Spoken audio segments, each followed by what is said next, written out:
안녕하십니까. 세계 식구 여러분. 오늘은 2022년도 3월 17일, 양력 4월 17일 맞이한 성일입니다. 오늘의 말씀은 시험과 축복, 요한계시록 14장이라는 제목을 가지고 여러분과 함께하는 시간을 갖도록 하겠습니다. 요한계시록 14장은 지금의 때를 말하고 있습니다. 요한계시록 14장 1절부터 봉독하도록 하겠습니다. 또 내가 보니 보라 어린 양이 시온산에 섰고 그와 함께 14만 4천이 서 있는데 그들의 이마에는 어린 양의 이름과 그 아버지의 이름을 쓴 것이 있더라. 내가 하늘에서 나는 소리를 들으니 많은 물소리와도 같고 큰 우레소리와도 같은데 내가 들은 소리는 검은 고 타는 자들이 그 검은 고를 타는 것 같더라. 그들이 보좌과 내 생물과 장로들 앞에서 새 노래를 부르니 땅에서 속량을 받은 14만 4천 밖에는 능히 이 노래를 배울 자가 없더라. 이 사람들은 여자와 더불어 더럽히지 아니하고 순결한 자라. 어린 양이 어디로 인도하든지 따라가는 자며 사람 가운데 속량함을 받아 처음 익은 열매로 하나님과 어린 양에게 속한 자들이니 그 입에 거짓말이 없고 흠이 없는 자들이더라. 또 보니 다른 천사가 공중에 날아가는데 땅에 거주하는 자들 곧 모든 민족과 종족과 방언과 백성에게 전할 영원한 복음을 가졌더라. 1절부터 6절은요. 지금의 때 그러니까 2017년도부터요. 2017년도 9월 23일부터 현재의 때를 말하는 것 같습니다. 이것이 요한계시록을 천일국 왕님께서 언제 말씀하셨냐면요.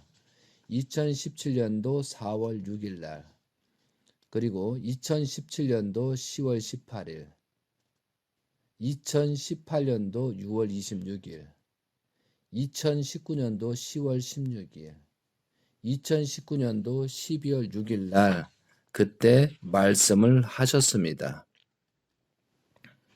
그래서 2017년도부터 이 말씀을 본격적으로 진행을 하셨다는 것은 2017년도 1월 1일부터 현재까지 진행되고 있습니다.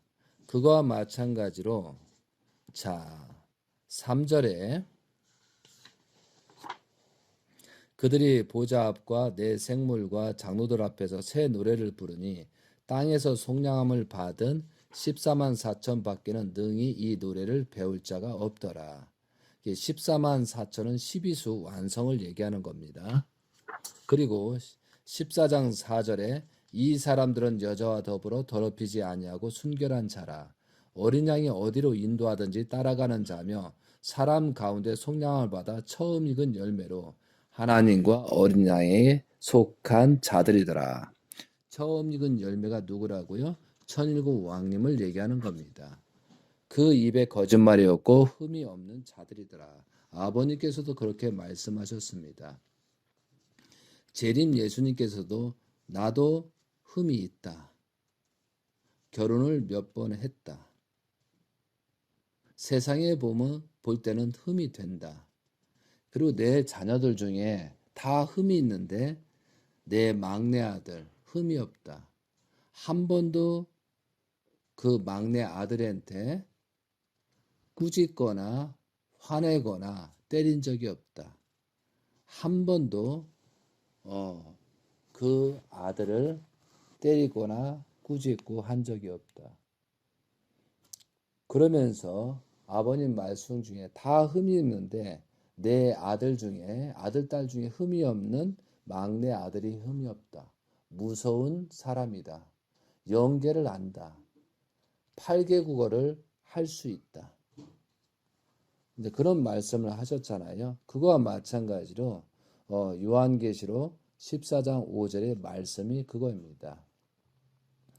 그래서 우리가 완전 창조 목적을 완성한 그런 기대의 대신자를 세운 거죠.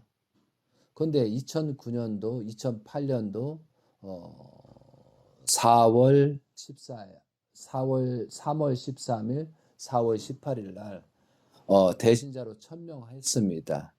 그리고 대외적으로 만왕의 왕 하나님 해방권 대관식에서 2009년부터 실시를 했거든요. 그리고 나서 섭리가 진행됐잖아요. 근데 2013년도 기원절을 맞이하려고 했는데 그러지 못했기 때문에 다시 재출발 섭리가 시작됩니다. 그래서 요한계시 12장 2절처럼 그들이 굵은 베옷을 입고 1260일 예언하리라 라는 내용처럼 그 1260일 동안 다시 탕감 조건을 세우시고 1260일이 지나서 2016년도 1월 8일 날 출발을 하십니다. 그것이 그때부터 출발이 되는 겁니다. 그리고 나서 2017년 1월 1일 날 제50회 하나님의 날 천일궁으로 입궁을 하신 다음에 266일이라는 그런 기간이 지납니다. 성장하는 기간이 벌어지죠. 이것이 요한계시록 12장 5절 6절입니다. 그러면 12장 5절에는 여자가 아들을 낳으니 철자로 만국을 다스릴 남자다. 그 아이가 하나님 앞과 그 보좌 앞으로 올려가더라는 내용 성구가 있습니다. 이것은 해와 달과 있는 그 여인이 2017년도 1월 1일 날 전에 천일궁으로 들어가서 임신을 하는 겁니다. 그리고 9월 24일 태어났다는 것이 예전입니다. 그리고 그 여자가 광야로 도모하며 거기서 1260일 동안 그를 양육하기 위해서 하나님께서 예비하신 곳이 있더라처럼 12장 6절에 그것처럼 1260일이라는 그 기간이 필요했다는 거죠. 그러면 2017년도 9월 23일 1260일이 2021년도 3월 5일입니다. 근데 3월 5일은 철력으로 6일째가 1월 23일이죠. 그럼 천일국 왕님께서 미국에 가신 지 만 8년이라는 시간이 지나는 때가 2021년도 3월 5일까지입니다. 신기하게 그렇게 떨어지잖아요. 맞아 떨어지잖아요. 그것처럼 그러한 조건들을 세우는 기간이 요한계시록의 1장부터 14장 1절부터 6절까지가 해당되는 겁니다. 그리고 지금의 때까지 온 거예요. 자, 그리고 많은 사람들이 이제 미국에서 소식을 들었겠지만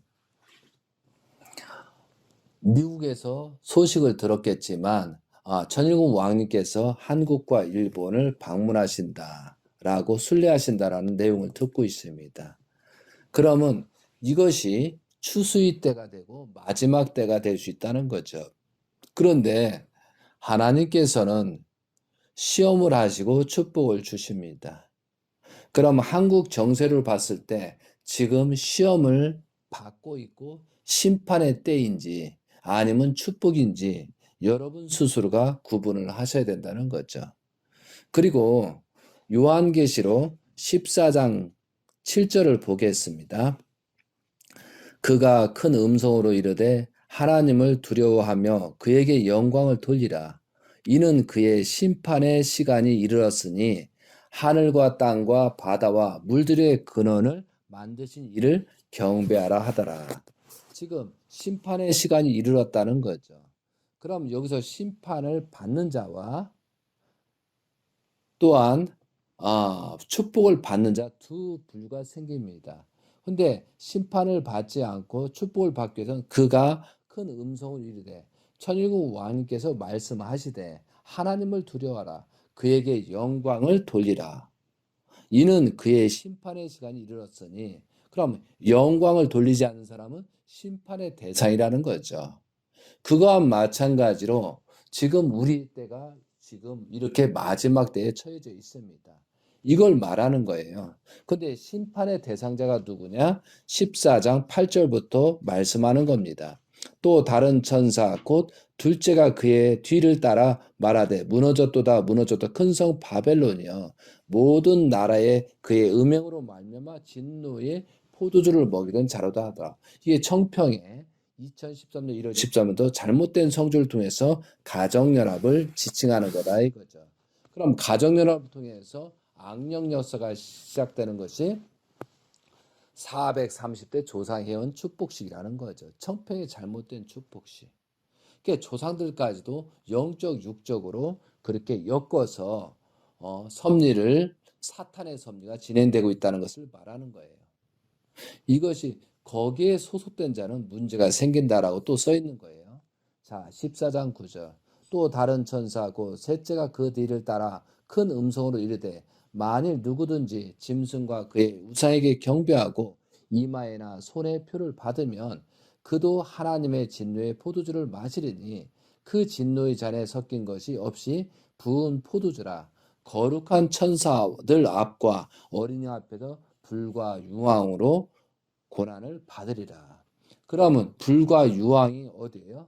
소돔과 고모라 사건이에요. 그러면 소돔과 고모라 사건이 지금 진행되려고 직전 진행되고 있다는 사실을 여러분이 아셔야 된다는 거죠. 11절 그 고난의 연기가 세세토로 올라가시로다. 짐승과 그의 우상에게 경배하고 그의 이름의 표를 받는 자는 누구든지 밤낮 쉼을 얻지 못하리라 하더라. 그러면서 왕님께서 내가 2015년부터 가정연합이 어떻고 통일교가 어떻고 너희들이 무슨 문제가 있다라고 그렇게 말을 했잖아. 그 결과가 지금 드러나고 있지. 그리고 심판이 될 것이야. 어려워질 것이야. 라고 계속 말씀하고 있었고 그걸 말씀했다고 최근에 강조를 하시고 있다는 거죠. 이 내용을 보고서로 말이죠. 다음 14장 12절 성도들이 인내 여기 있나니 그들은 하나님의 계명과 예수에 대한 믿음을 지키는 자니라. 이것은 우리를 지칭하는 것보다도 아벨 기독교인들 특히 왕님에 관련된 3대 왕권을 말하는 거지 우리가 이렇게 하지는 못하고 있잖아요. 한다고 해도 미약하잖아요. 자, 14장 13절 또 내가 들으니 하늘에서 음성이 나서 이르되 기록하라. 지금 이후로 주 안에서 죽은 자들은 복이 있도다 하심에 성령이 이르시되 그러하다. 그들이 수고를 그치고 쉬리니 이는 그들이 행한 일이 따름이라 하시더라. 자, 주 안에서 죽은 자는 복이 있다는 거죠. 근데 우리는 죄인들이거든요.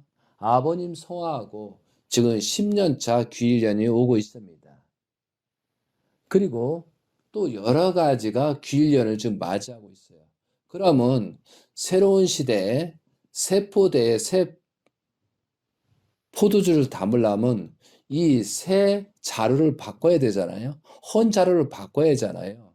그거와 마찬가지로 지금 말세 때 시험 때라는 거죠. 자, 그러면 최종적으로 축복을 줄 것이냐, 심판을 할 것이냐, 최종의 시험의 단계가 있다는 거죠. 여러분들은 어떻게 생각하십니까?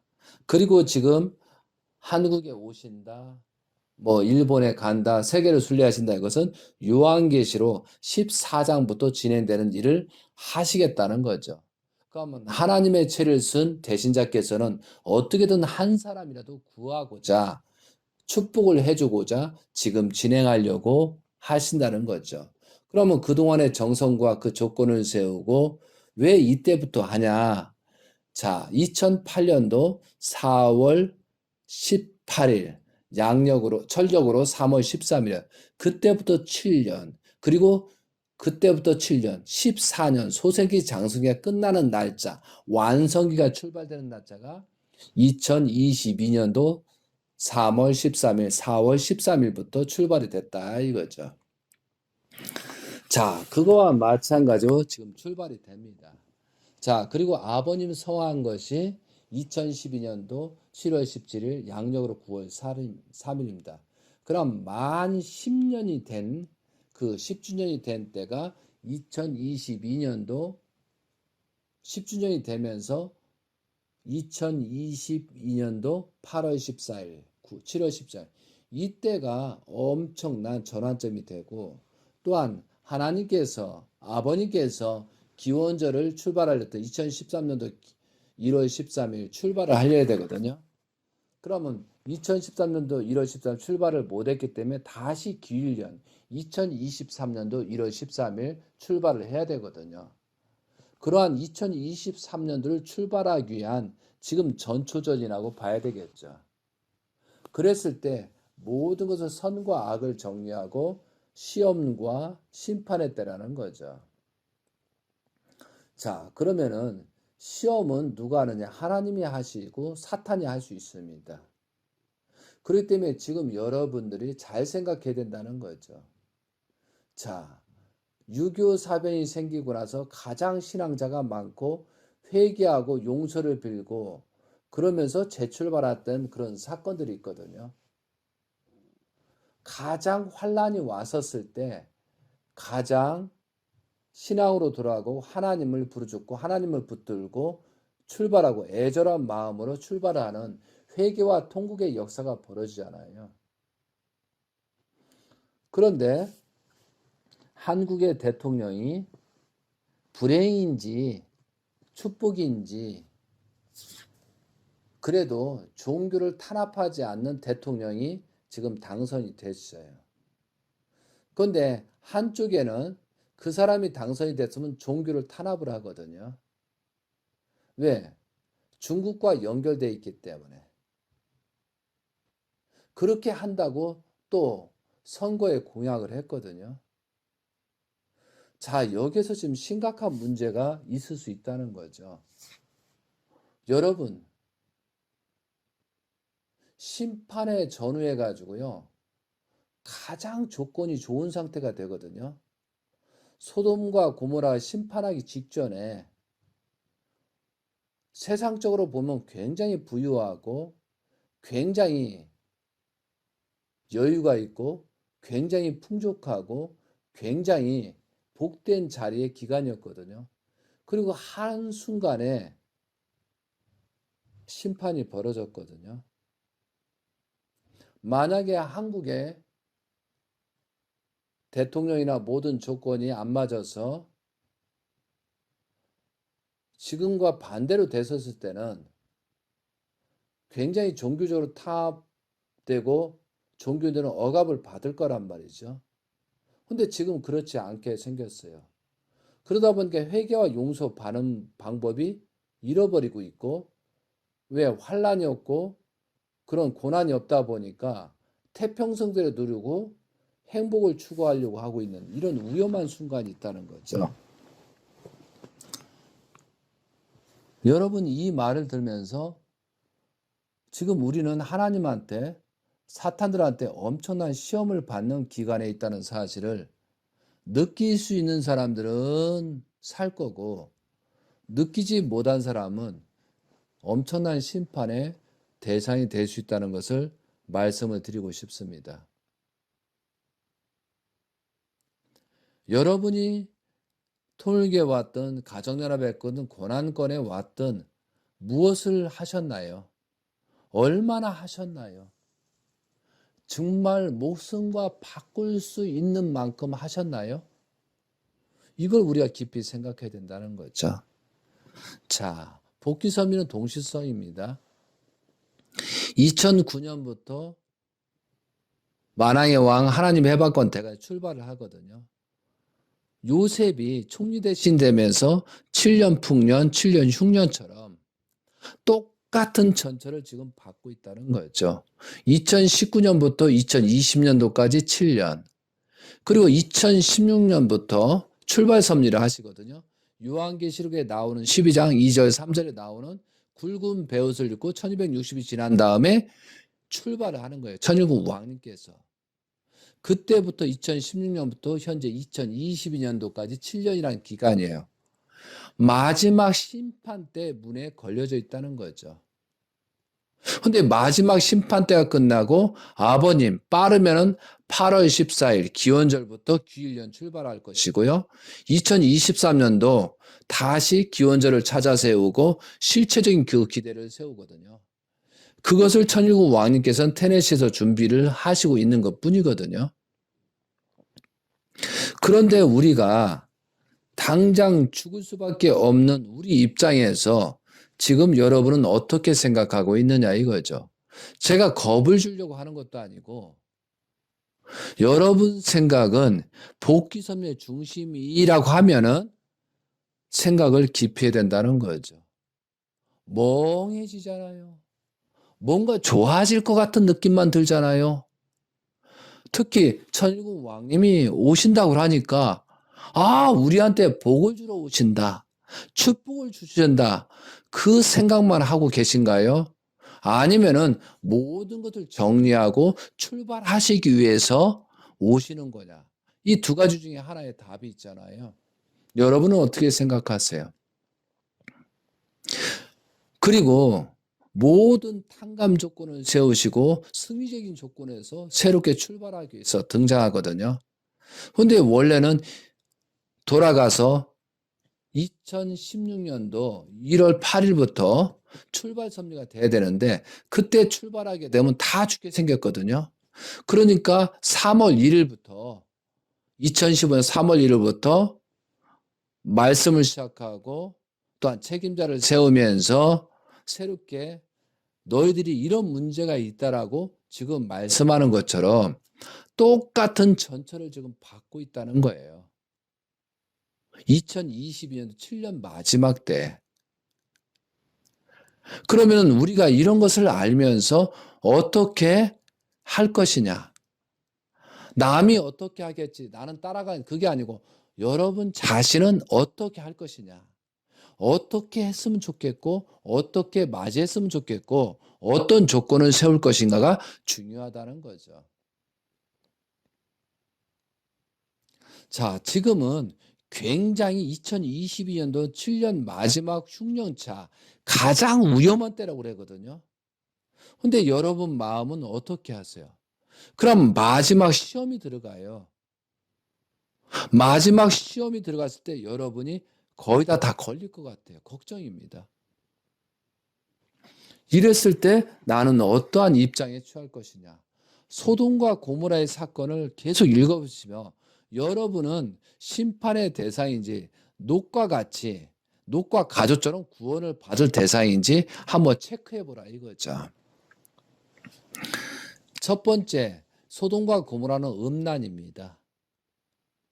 음란죄에 걸린 것은 초토화시켰습니다. 그리고 다른 죄가 있잖아요. 자, 통일교라는 정체성, 재림주가 오셔서 혈통복귀하는 거거든요. 근데 혈통복귀를 했는데도 탈선했거나 그런 사람들은 심판의 이루가 되겠죠. 제가 말하는 게 아니고 아버님 말씀이 그렇다는 거죠. 그리고 두 번째 단계. 그런데요, 이 타락한 놈들이나 이 심판에 가까운 놈은 더 말세 때는 소돔과 고모라의 환경은 굉장히 찬란합니다. 굉장히 복을 주고 그 자녀들이 잘 되고 그 자녀들이 잘 되고 전혀 문제가 없는 것처럼 지금 나타나고 있는데 제가 그걸 목격하고 있다는 거죠. 이야, 지금 시험입니다. 그리고 오히려 잘하고 오히려 어렵고 고생했던 사람들은 오히려 그동안에 했던 것이 회개를 하는 게 아니고 회의를 느끼고 그동안에 했던 것이 이게 뭐냐라고 그렇게 그동안에 내가 그래도 한다고 했는데 왜 내가 지금 현재 이런 꼴이지? 라고 해서 더 어려운 입장에 처해져 있거든요. 자, 사탄들의 입장들은 더 화려하고 겉보기에 좋아 보이고 또한 겉보기에 그동안에 수고했던 사람은 안 좋아 보인다는 사실이에요. 여기에서 회의를 느끼면 이것도 사탄의 심판의 복귀섭리의 심판의 대상이 되는 거예요. 그래서 여러분이 이 생각하는 마음 그동안에 나는 수고를 했는데 왜 이것뿐이냐라고 회의를 느끼거나 후회를 하거나 그런 사람들도 여기에 대상이 된다는 거예요. 2022년도 빠르면은 8월 14일 아버님 10주년 성화, 늦으면 그때까지 이 기간이 굉장히 중요합니다, 여러분. 그래서 저는 식구들한테 누구한테도 그런 경우가 있기 때문에 스스로 알아서 하라고 합니다. 뭐 누구 때문에 뭐 때문에 그러지 말고 스스로 알아서. 왜? 심판 때 누구도 뭐라 할 수가 없어요. 자기가 선택한 곳으로 가는 것이 거기입니다. 그래서 저는 이렇게 말씀하고 지혜를 주는 것뿐입니다. 이런 측면으로 생각하고 이런 측면으로 생각해서 다시 회개하고 용서를 빌고 출발해야 된다. 아버님 성화에 대해서 놓고 예수님을 십자가의 길 갖고 그들은 2000년 동안 우리를 통해서 우리를 살리기 위해서 예수님이 대신 십자가에 갔다고 그렇게 말하고 있어요. 그러니까 그들은 희망이 있다는 거예요. 그래서 천일국 왕님께서 아벨 기독교를 전도하라는 거예요. 자, 심각한 문제죠. 가정나라 통일에서 아버님 성화하고 지금 10주년이 다가오는데 아무도 제대로 회개하고 용서 비는 사람이 극소수지 전부 다 나 몰라라 하고 있잖아요. 그러면서 뭐 참가정이 어떻고 뭐가 어떻고 뭐가 어떠면서 자기는 움직이지 않고 카톡만 하면서 테레비만 보면서 자기는 변하지 않는데 남들한테 원망만 하고 있는 그런 실체가 드러나고 있잖아요. 그럼들 하나님이 가만 놔두겠어요? 사탄이 가만 놔두겠느냐 이거. 그런데 하나님은 심판하는 주가 아닙니다. 끝까지 사랑합니다. 그런데 사탄이 사탄을 심판하더라 이거죠. 그리고 210대 조상들이 지금 지상에 있는 사람이 현찮으면 교체할 수밖에 없어요. 왜? 조상들이 자기도 구원받고 있는데 육신이 이상한 놈이 있으면 그거 바꿔야죠. 그게 조상이 심판하는 것입니다. 그러면 내가 이런 얘기했다고 기분 나쁠 게 아니고 여러분이 조상이라면은 여러분이 그런 모습을 가지고 조상이 심판하겠느냐 아니냐 그게 답이란 말이죠. 여러분 스스로가 알고 있어요. 누가 요구한다. 뭐 제가 이렇게 말한다. 그게 중요한 게 아니고 여러분 스스로가 답을 알고 있다는 거죠. 그래서 영적인 부분, 육적인 부분을 거듭나지 않으면 이 기회를 지혜를 얻을 수가 없어요. 그래서 다니엘도 있잖아. 오직 지혜 있는 자니 깨달을 것이다. 다니엘 12장 6절에 뭐라고 돼 있어요? 12장 10절에 많은 사람이 연단을 받아 스스로 정결하게 하며 희게 할 것이나 악한 사람은 악을 행하리니 악한 자는 아무것도 깨닫지 못하되 오직 지혜 있는 자는 깨달으리라. 이렇게 돼 있잖아요. 이것이 심판이에요. 심판대. 여러분 겁주려고 하는 거 아니에요. 지금 여러분들이 지금 자기 집을 보면서 지금 복을 받고 있다. 이거 굉장히 위험한 거예요. 그리고 자랑하지 마세요. 내 아들, 딸 자랑하지 말고 지금 어떻게 바뀔지 몰라요. 지금은 자랑할 때가 아니고 복 받을 때가 아니고 정말 회개하고 용서를 빌 때라는 사실을 분명히 아시기 바랍니다. 그리고 요한계시 14장부터 14장 몇 번 읽어보세요. 나는 어디에 해당되는지.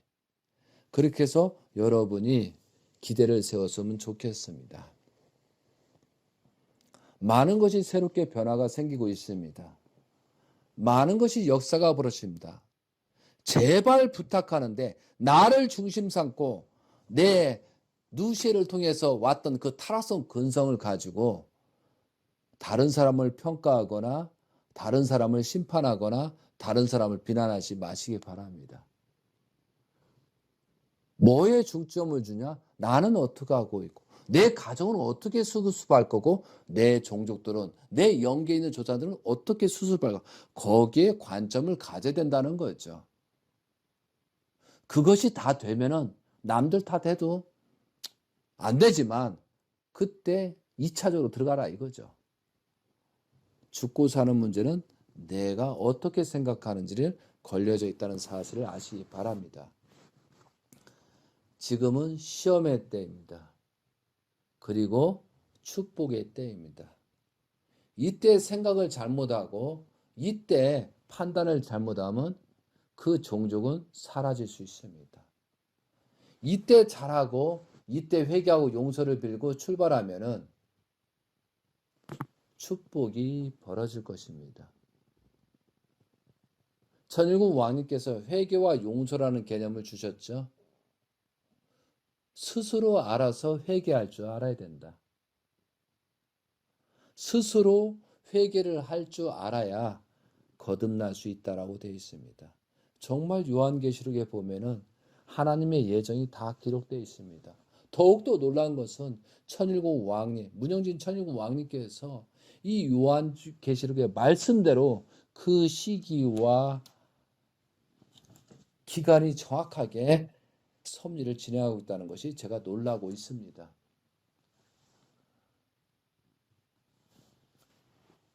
그래서 우리가 천일국 왕님께서 오신다면 누가 누구를 하는 게 아니고 나는 어떻게 영접할 것이냐. 나는 얼마나 정성의 조건을 세울 것이냐.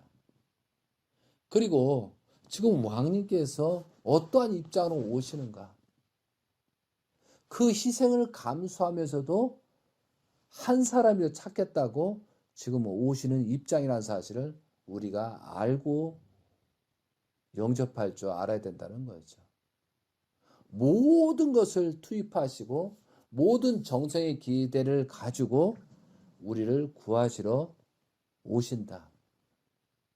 그러나 심판을 받고 안 받고는 왕님의 책임이 아니고 우리가 어떠한 생각을 가지고 어떠한 입장이 취하느냐, 이것이 중요하다는 거죠.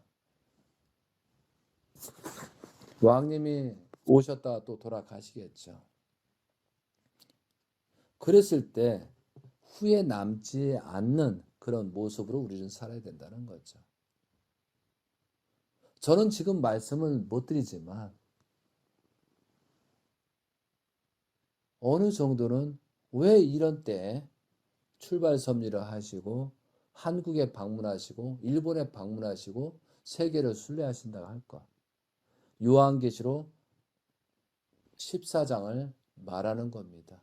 그리고 요한계시록 14장을 아시고 내가 추수일 때 추수가 될 자인지 심판을 받을 자인지 판단하시기 바랍니다. 사랑하는 세계 식구 여러분,